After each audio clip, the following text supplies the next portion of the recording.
just explaining that it doesn't even have to go that far. Like, for example, with Wi-Fi, right?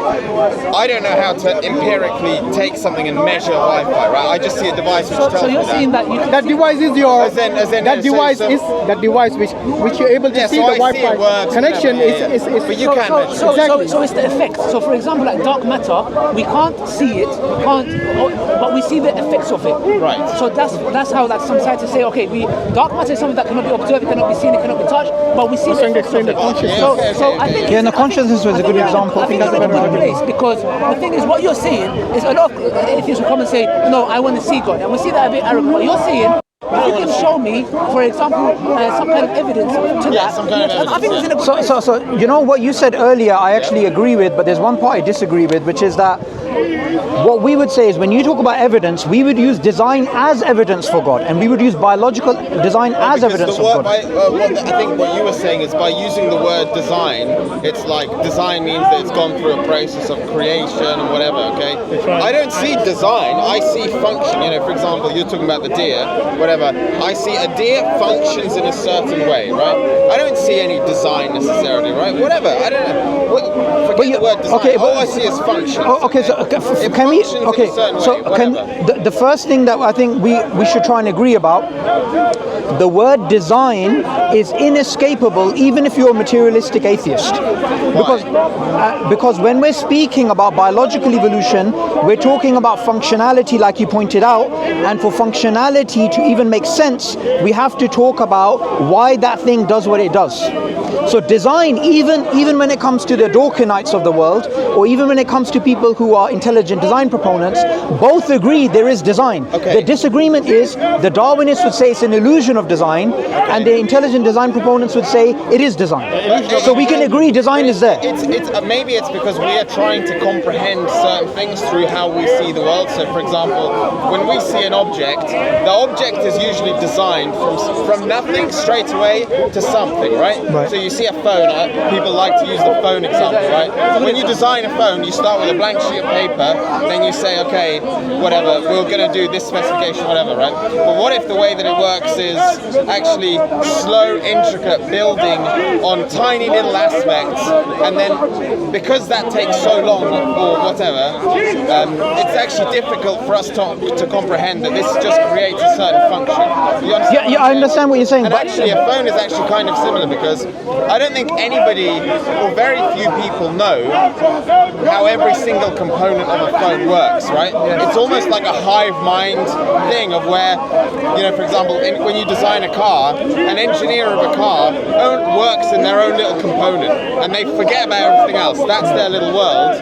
but there's like 10,000 of them, and it eventually kind of comes together into one, right? So you see, I don't disagree with most of what you're saying, but the evidence that I'm talking about is that when it comes to even the incremental, gradual components coming together, which is what the Darwinian argument is, that slow, steady progress led from simplicity to complexity, that still doesn't undermine that could be designed.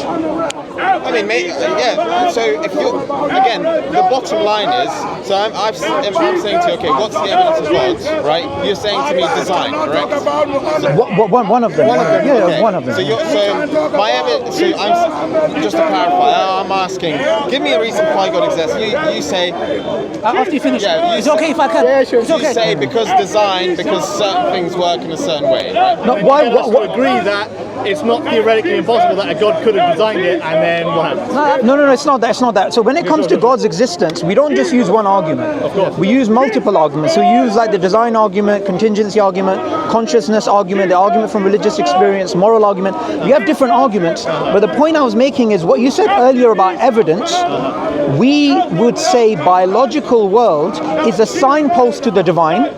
Whether someone accepts particular evolutionary models or they do not, design is inescapable. Now the question really is what I said earlier, is it the case that the Darwinists are correct that there's an illusion of design, or is it the case that intelligent design proponents are correct that design means design? And that's the real discussion and debate. Can I give you an example? So it's okay. Yeah, sure. So I think the whole argument for design is innate. I was already. Good. So the whole argument of design is innate. So you gave the example of the phone. Yeah, I think we can kill two birds with one stop, because we talked about, for example, bad design and good design, yeah? If we opened up the iPhone and we saw, argument's sake, we saw something that looks very strange to us.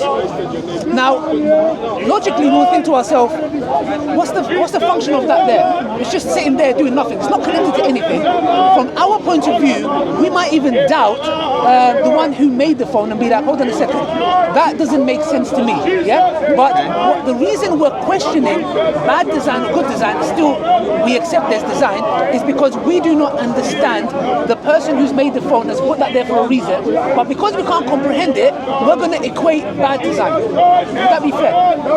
Right, okay. Okay, now, just that's the argument of bad design. Scenario could happen. Yeah, that can happen, yeah? But it doesn't mean it's bad design. It's because our comprehension is not to the level where the phone designer has done it, yeah? Okay, so coming back to your example, I believe the argument for design, of course, existence is very clear. If you saw this phone, if you're walking down the road, yeah? Okay, have you seen this phone get made? This phone? Does it have design? Well, no, this phone, no. Okay, alright. Do you believe that this phone is designed because you went to the factory and saw it being assembled, or do you believe that is designed from the mere fact that you can see design? I believe that phone is designed because, for example, in my personal experience, I know people who work in the same industry where they design objects, right? So if I see a phone, I'm combining loads of different bits of information in my head where, for example, I see, okay, that is plastic, right? Generally, in my life experience, I don't see plastic just in nature, right? Then I see that is glass, okay? I generally don't see glass in nature. I also know in my life experience that people design objects, right? Because I've seen it happen, physically seen it, okay? So these bits of information come together in my brain, and I'm saying, okay, probably a designed human-made object because of certain factors I've seen about it. Okay, I'm going to ask you a question. Think about it. All the things that you mentioned about the glass and the plastic not coming together, and this information that you know some friends that work in a factory. Let's assume you know nothing about that. You don't know about no Apple factory. You just came, you was in a cave, you woke up. You're walking down the desert and you happen to see a phone. Do you believe, what's the first thing that will come to your mind? Would you, because you don't have any information about a factory, somebody creating it, glass, plastic. You see a phone. I honestly, genuinely, I don't know how to comprehend to start thinking about what I would think of an iPhone no problem. if I had no clue about factories. So I don't know. I can't answer that. But the thing is, we're not asking about, is that an iPhone? I don't want the information if it's an iPhone or not. Would you say it's designed or not designed?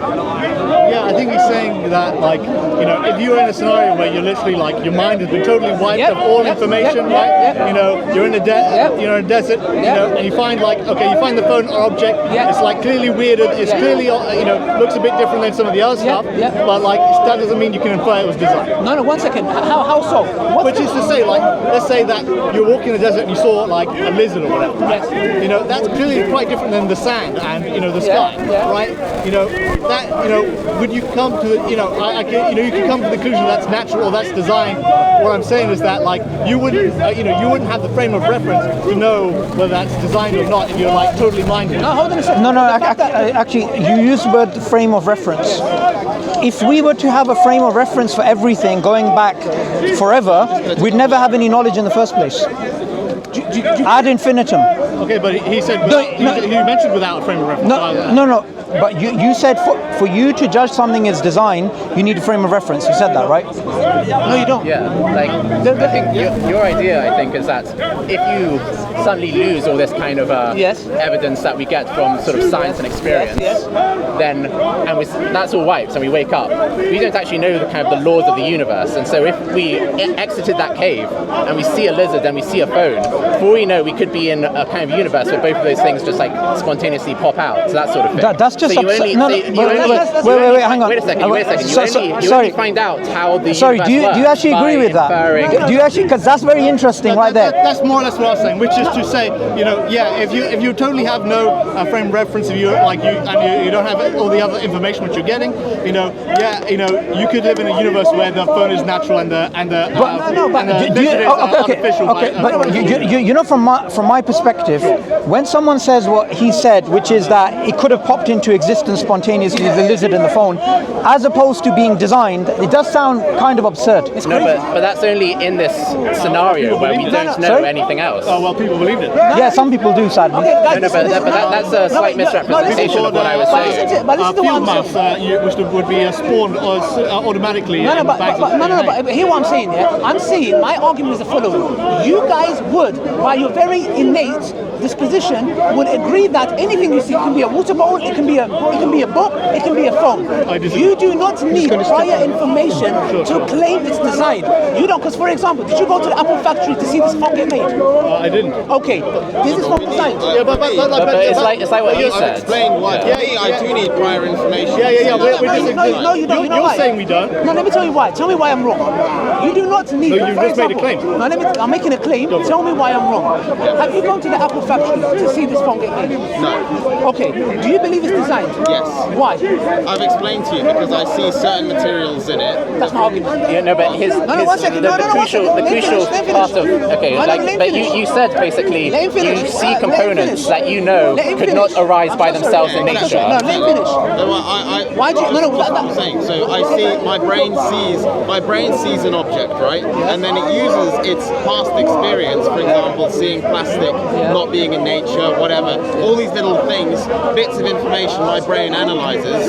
Okay, that from that makes me feel that it's been designed. Okay. Yeah. So again, what you're doing is you haven't gone to the factory, you haven't seen it made, but you've seen that plastic cannot be made in the nature.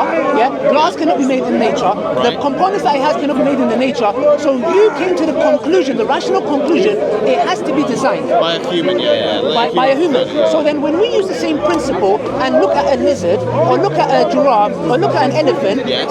then how could someone who has, we have to be consistent here. Yeah, we'll be consistent. Okay, so I'm not saying you're not, by the way.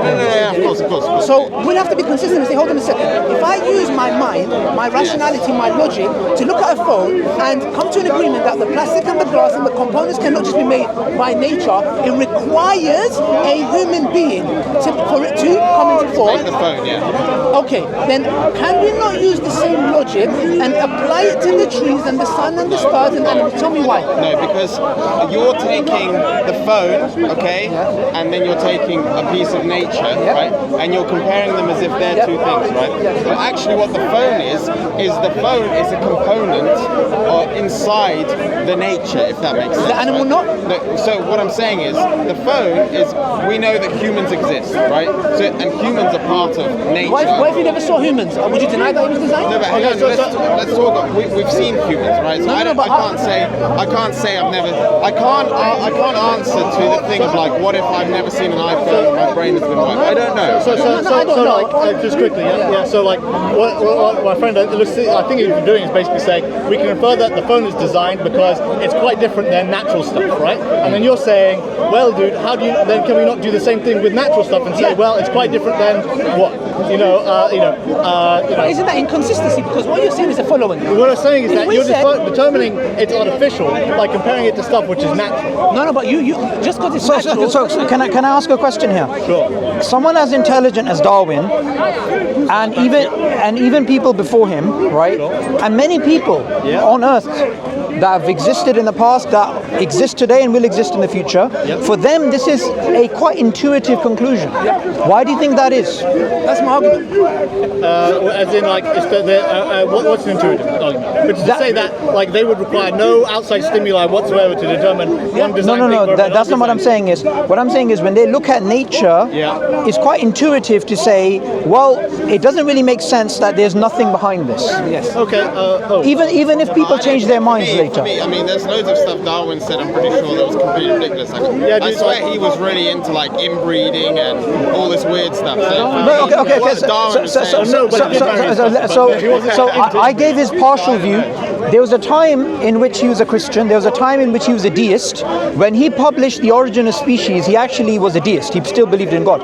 His reason for becoming an atheist in the last decade of his life was the problem of evil and suffering, right? So I'm not saying he held one view. You can't really pigeonhole the guy. The guy has quite, I agree, I agree. But the point we're trying to get to is, what's absurd about the views that we're speaking of right now? What's, for example, the way I articulated the view, the way Ali did, what's absurd about this? You're the one saying their view is absurd, though, aren't you? No, okay. But look, when it comes to our particular view, we are saying this is a logical argument, right? Okay. So, what my question is, what's wrong with this argument? Yeah. Why is it illogical? Okay. What you said. And do correct me if I'm wrong. Like, my understanding is that the argument is, you're saying that the intuitive part is basically, people can look at a design thing and they'll say, well, they can tell innately that it's designed. They can tell, they don't really require any outside reference to that. And so when they look more closely at parts of nature, they see that it has, it has some of the functions and some of the hallmarks of design, and therefore they draw an analogy and can say, well, this looks designed to me. Yes. Right. And why do I think that's well? Why is that wrong? Sure. The intuitions can totally be wrong. First of all, why? Why? Do you not think intuitions can be wrong? No. When it comes to the argument of me seeing this, and I have no prior knowledge of Apple, I have never seen human beings. I woke up in a. We can't keep talking about the iPhone in that context. Why not? Why not? Because we're not in that context. No. Let's not about the fact of the matter is that every single person here that looks at the iPhone has that context, right? Why? Because most of these people, they have never gone to a factory, and my argument is, but they believe this is designed not because they believe Apple's factory exists, because they can see design. That's my argument. I'm trying to present here every single person might have a different reason. No. I'm sure someone here or someone in the surrounding area maybe has been to an Apple factory. We don't know. No, but the point is this: they believe. If I went to them and they said I went to the Apple factory and I saw it get made, I'll ask him the same question. If you didn't go to the Apple factory, would you say, you know what, mate? I've never gone to an Apple factory. I've never seen an iPhone. This is not designed. I'll say you're crazy. My point is the following: not that you went to the Apple factory or you didn't, because you're still in the same position. If you went to the Apple factory, it's good. You've got more clear understanding how the components were made. Yeah. But this doesn't negate the fact that it's designed. So my question, when I put you guys in the position where I say you woke up in a cave, you're walking down the road, it can be anything. It can be a bike, it can be a bottle, it can be a watch. When you see it, the fact that it's shaped in that manner, you have to beg the question, why is it that shape and who designed it? Now you tell me why you would not come to that conclusion. That's what I would. Sorry, I just want to clarify. So you're asking me, what exactly you're asking me? I'm asking you the following. I'm so sorry. Sometimes I don't get to the point. That's fine. We all woke up in a cave. What's your name? Alexi. Yeah. Max. Yeah. I woke up and I go, hi, Alexi. What's your name? You're like, Alexi. And I'm like, what's your name? Max. Okay, let's take a little walk, mate. I don't know. We just woke up in this cave. It looks like there's sun outside. Yeah. Let's go out. We walk in and then we come across an object. Now I take this and I go, Alexi, what the hell is this? Yeah. And I say to you guys, what are those dots? Yeah. What is the first conclusion that we as human beings come to when we see this? Do we say, what is the first conclusion that we come to? Firstly, what's it do? Even if we've never seen an iPhone. Never seen it. Never seen an iPhone. Never. Just like, but never. Have we seen a bottle? Never. You haven't seen anything. You just woke up. I just want to say, like, if you live in, if you live in a world in which you've never seen any evidence of human artifice at all, right? And you come across something which to a modern person would obviously be an element, something made by a human being, like an iPhone. Yeah. That person would not know whether it's made by a human being or not. Not human being. Was it designed? Designed by a human being or not? Same thing. What would you? Surely. When I'm looking for 1 second, I'm looking for one thing. Me personally, I'm asking myself. Yeah. I would look at that and say, something, someone, or something. Okay, fine. Well, I would look at it and say, I don't know. Why was it designed? I don't have any reason. Maybe it's not. No. You just said why was it designed? Well, I'm asking you, as in, if we were next to each other and you said, we've just found this phone, we don't know anything. You said it's been designed, and I'd say, rock. Yeah, it's a weird. It's just a rock. What is it? I don't know. Okay, no problem. problem. But the point is this: if I say this, I have no reason to think it's designed. You would not think it's designed. No, why would I?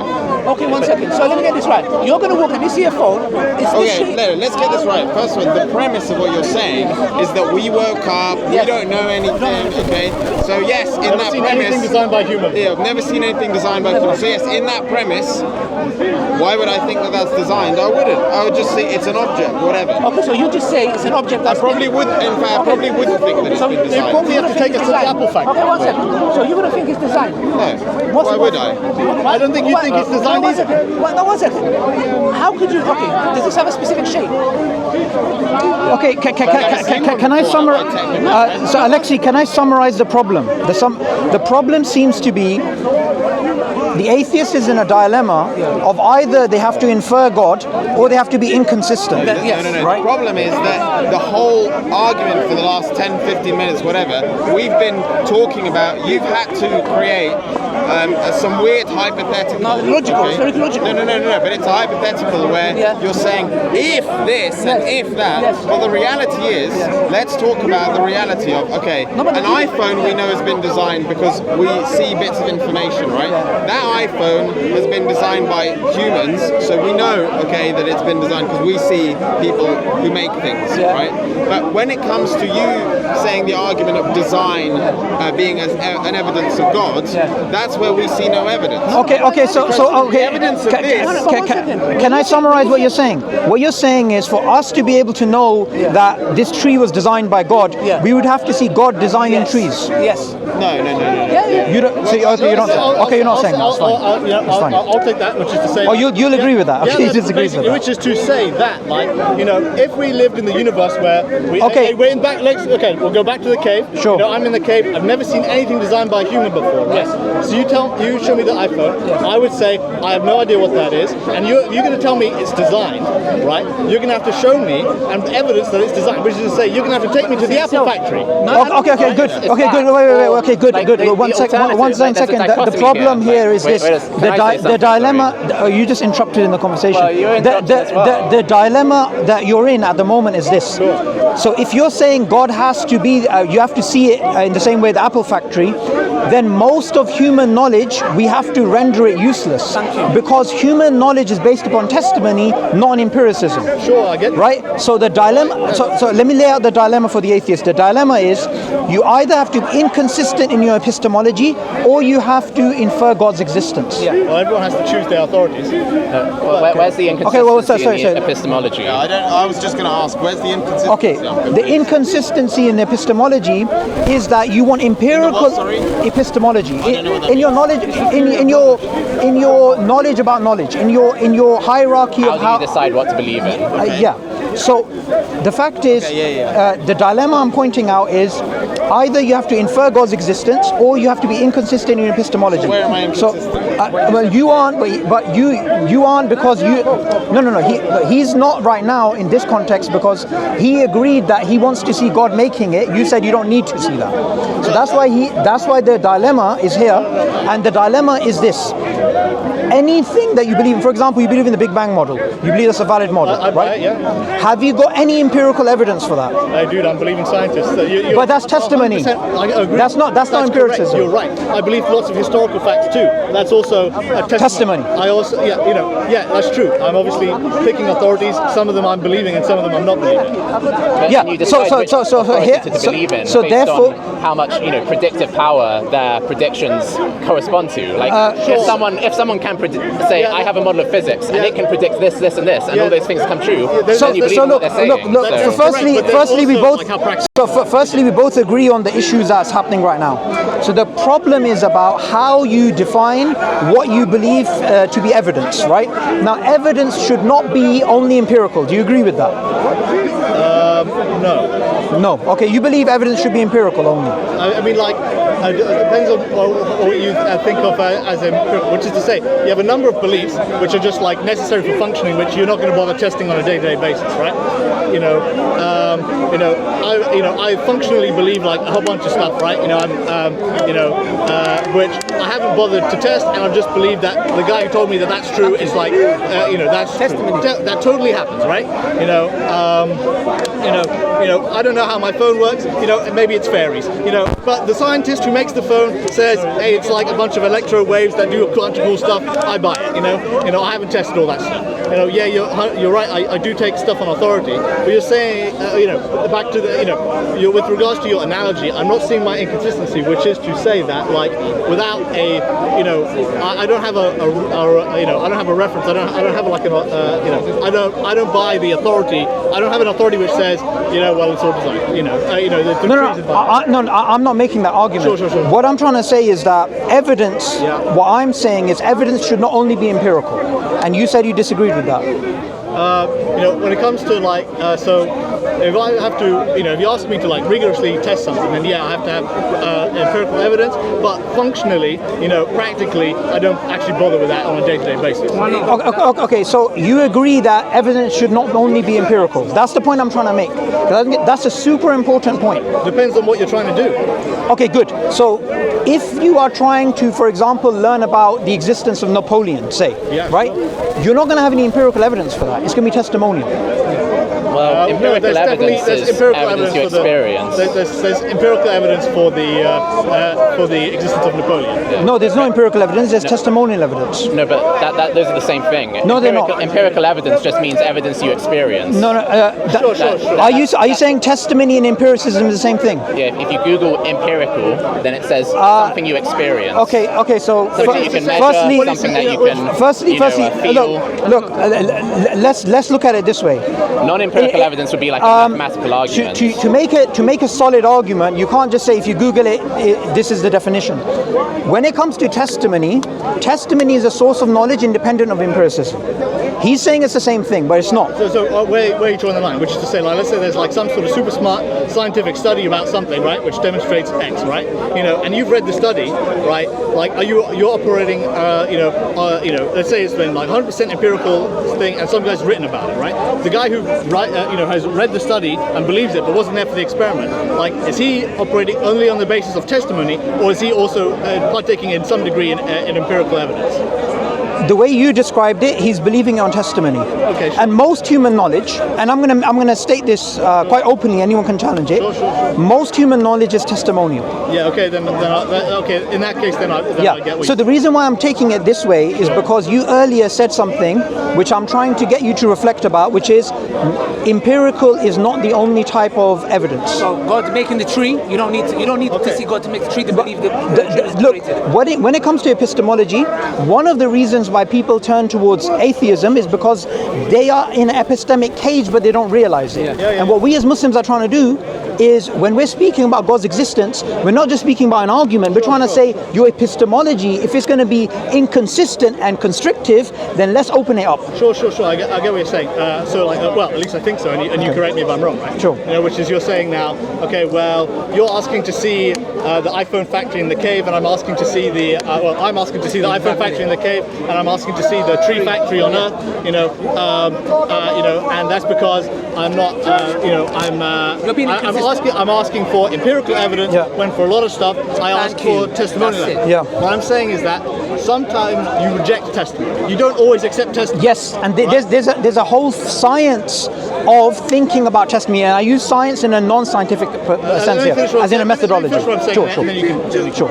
Which is to say that basically I'm rejecting when I'm in the cave with my friend here, and he's saying, hey man, this is definitely designed. I'm rejecting his test, and I'm saying, I don't know man, how the hell did you know that? I'm rejecting his testimony. I'm saying, I'm not buying it. I'm looking at stuff with my, I have some empirical evidence. Everyone has some empirical evidence, and I'm saying, you haven't met my bar for testimony which I just incorporate. So I'll give you an example, right? Say, for example, you get somebody that runs over from a Marble Arch and says, there's a pink rhino going crazy on the underground, going absolutely berserk. Sure. One person is saying this. Yeah. That's a testimony. Yeah. That doesn't mean that testimony we should accept. Yeah. Right? If 5 people come who are independent from each other, and somebody Googles it and they find out it's been reported by the BBC, it's all testimonial, now we have reasons to start believing it, right? Oh, sorry, go back. I was totally... Okay, no worries. So, the first time, one person comes and says there's a pink rhino going crazy on the underground, hitting people. We don't really have good reasons to believe one person who comes up with something that sounds quite absurd. However, if 5-6 people come independently from Marble Arch and you Google it on your phone and BBC is reporting on this and more people are talking about it, and now you have reasons to start believing something, right? So we're not making the argument that you just believe anyone's testimony. There's a science of testimony. So the point of bringing up this conversation is that for us to have a meaningful dialogue about God's existence, our epistemology has to be clearly defined. Because if the epistemology is what you were saying earlier, that the only type of evidence is empirical evidence, we're not going to get anywhere. I mean, like, you know, it depends what you mean by empirical evidence. Depends what you mean. Okay, so, by the way, look, you two, I'm interacting with you the first time. I just want to explain why I'm ignoring James, right? I love having conversations with whoever comes to the park, but James came here with a copy of the Quran to burn it. Since then, I'm not talking to him. So if I'm ignoring him, that's the reason why. And I want to talk to you guys. Okay with apostates being killed, by the way? I want to have a discussion. I want to have a discussion. And yet he thinks that burning a book is bad. I want to have a discussion with you guys. But because we were talking to you guys before he actually came, I want to explain why I'm ignoring him, or else I talk to everybody. Yeah. So do you agree with this point about epistemology that testimony is a form of evidence? Because I'm about to make another argument from this.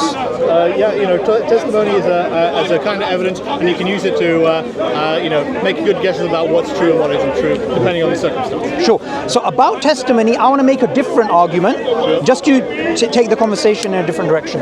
So, what do you think about the testimony from people that have spiritual experiences? What do you think about that? Well, I'm afraid you must have inferred it already from my thing. I don't buy it. Okay. Yeah.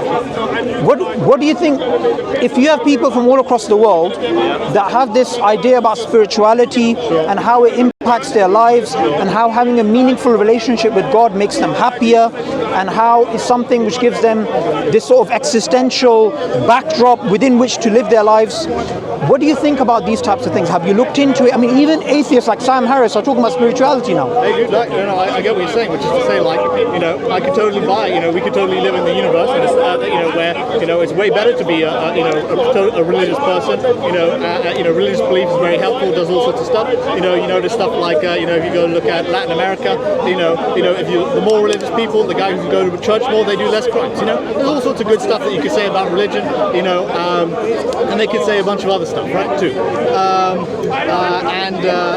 That doesn't mean that, every jot and tittle of their story, is 100%. I agree with that.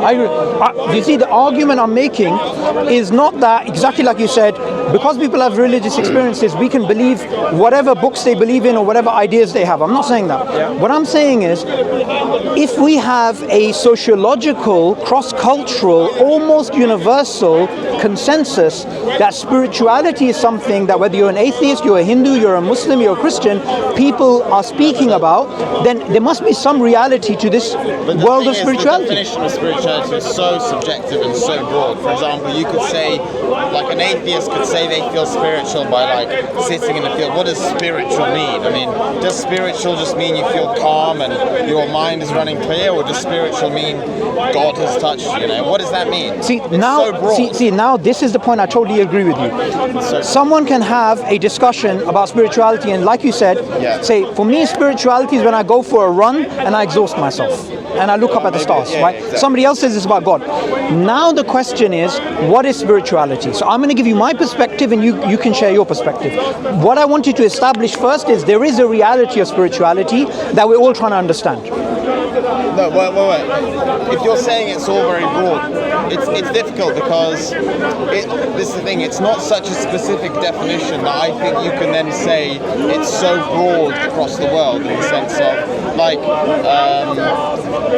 it's such a broad thing that maybe it's not that broad across the world. Okay, yeah, maybe it's not. Maybe it's not. I'm not saying I agree with the idea that spirituality is exhausting yourself and looking at the stars, which I have heard before, by the way.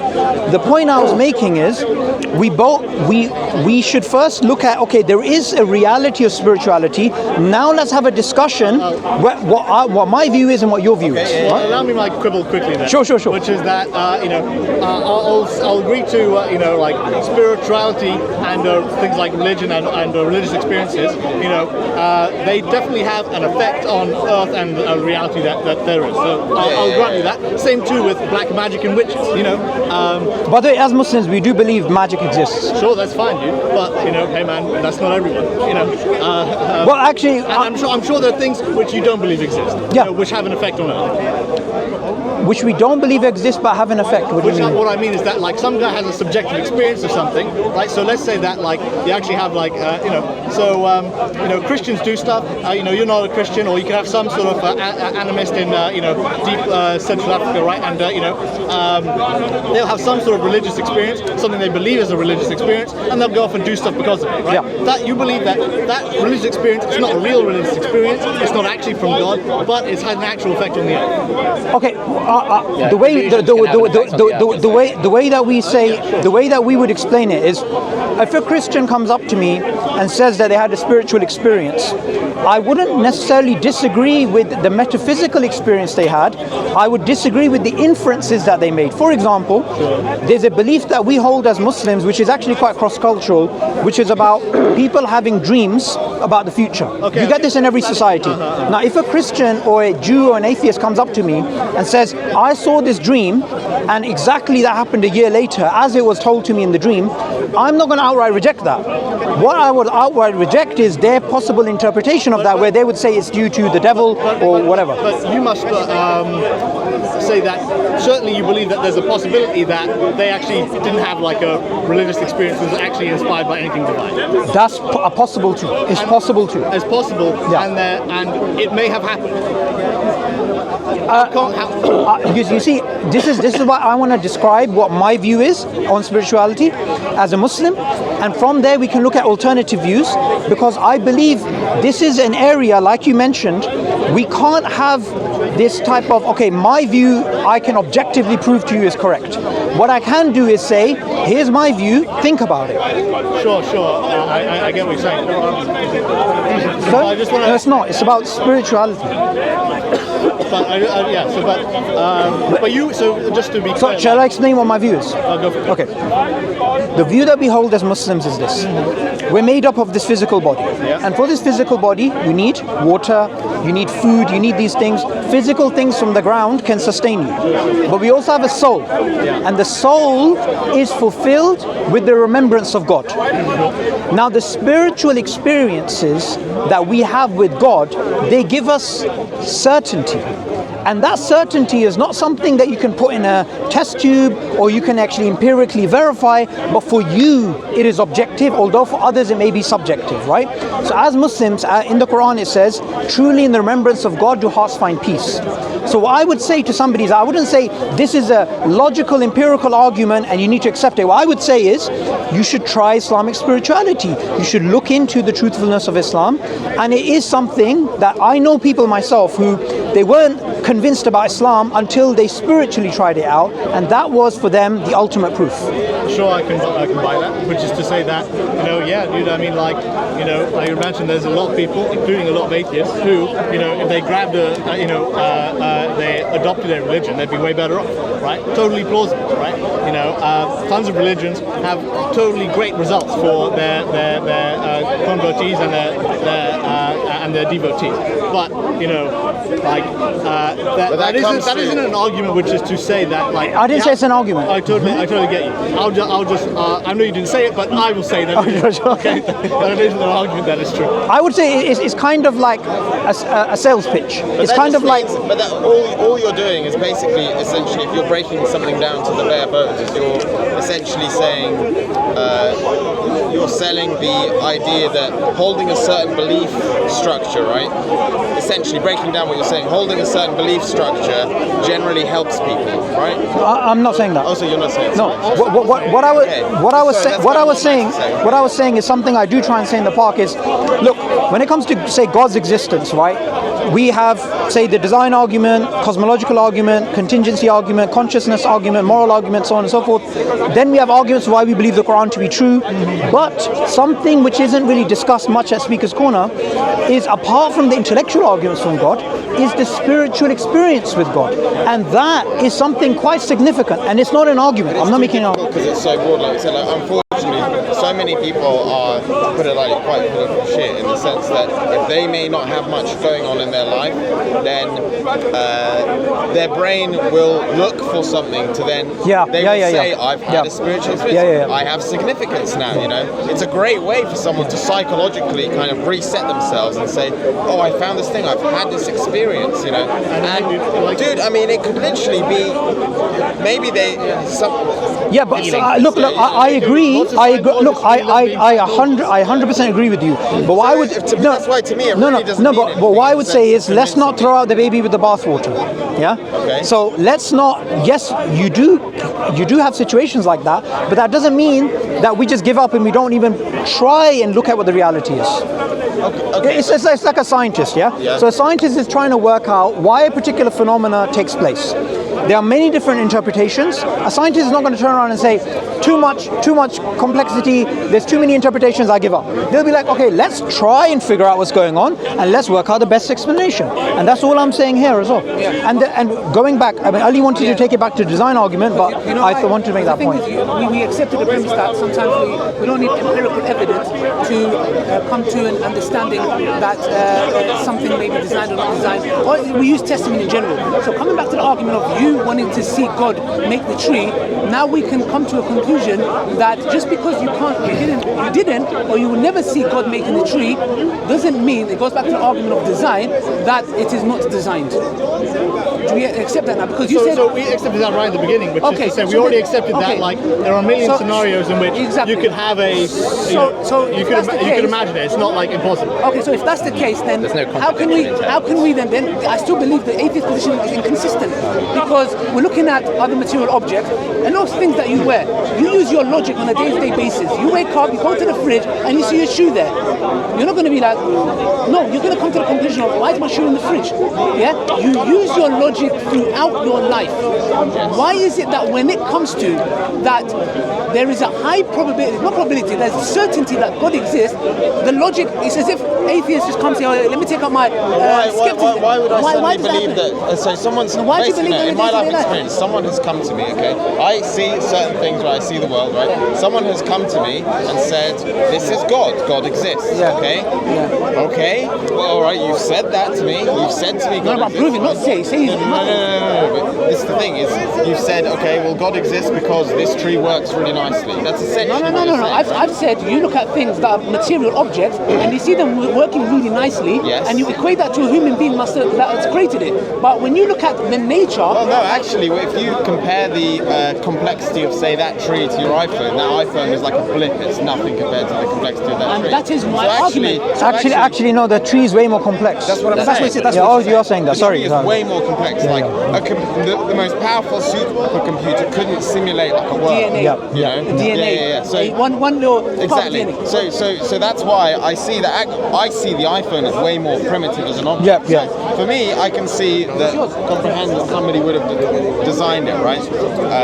So that's why I categorize those things separately, right? But that's my argument. What you just said now, my point is this, And by the way, I want to make something clear, because I know we're in the Speaker's Corner, egos can get in the way. Our egos can get in the way. I'm not here to win a point over you. I'm not here to make you look like a fool. All I'm doing is I'm just trying to make an argument, and that's what I just want to make that clear, because you know, for the park, it's like, oh, I scored a point. I'm not here to do that. I'm genuinely, because I believe that there is a creator, and I would like to invite everybody to that. And as much as you believe there isn't, and you would want to convince me. So when you said the tree is much more complex than a phone, a DNA is millions and billions times more complex than a phone. How is it that we look at a phone and we equate it to design, even if we, like I said before, the cave incident or not cave incident, we go to the factory, we never saw the factory. We still come to the conclusion that it's design. Why is it that we don't do the same with the tree and the